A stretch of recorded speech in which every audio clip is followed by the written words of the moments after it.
Alors voici la boîte qui fut le début de l'aventure. C'est une boîte Rembrandt, mais je pense qu'il n'y avait plus de Rembrandt depuis longtemps. Je crois que c'est essentiellement les couleurs Winsor et Newton. C'est pour ça que j'ai pris l'habitude, entre guillemets, de toujours utiliser cette marque.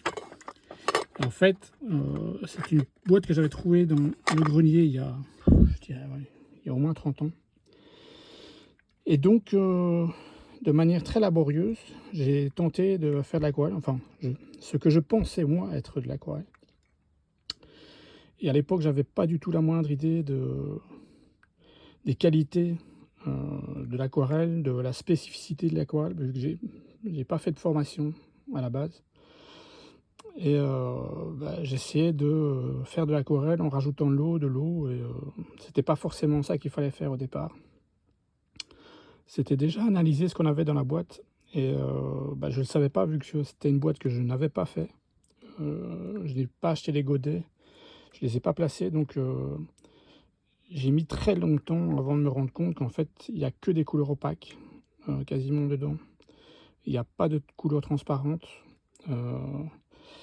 Et en fait, c'était une boîte qui ne me convenait pas du tout, avec laquelle, au final, j'ai fait énormément d'illustrations. Donc ça tombait bien pour l'illustration, mais pour faire vraiment de l'aquarelle, c'était impossible.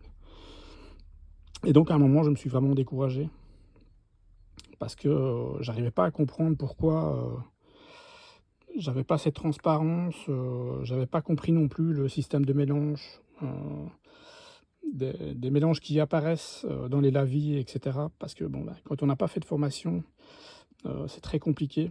Donc j'avais pas les prérequis entre guillemets. Donc et maintenant que voilà, j'ai fait vraiment une grosse formation et technique et pratique, ça m'a ouvert les yeux sur pas mal de choses. Et c'est là que je dis que les prérequis sont vraiment importants. On peut arriver à faire quelques techniques par soi-même, comme l'acrylique, et cetera. On peut évoluer en autonomie totale et être autodidacte. Mais pour l'aquarelle, je crois que c'est quand même plus compliqué. Mais je regrette pas, voilà, c'était ma première découverte avec cette technique, et j'ai fait énormément d'illustrations. Je crois que j'en ai fait à l'époque au moins 400 ou 500. Et bon, c'était le début où j'essayais de m'en sortir en tant qu'artiste. C'était le début où je montrais un petit peu mon travail. Et donc, à la base, j'utilisais ça vraiment comme un illustrateur ou comme quelqu'un qui fait la bande dessinée, c'est-à-dire que je faisais des dessins à l'encre ou au crayon, et puis je les coloriais, quoi. C'était vraiment du coloriage. Mais bon, je regrette pas, ça m'a appris beaucoup, et quelque part, ça a été toujours une frustration qui est restée pendant très longtemps, jusqu'au moment où je me suis dit: «Ben, il faut vraiment que je m'y attelle», parce que j'avais vraiment envie de faire l'aquarelle, et maintenant c'est fait. Maintenant, on y est depuis quelques années, et je regrette rien, donc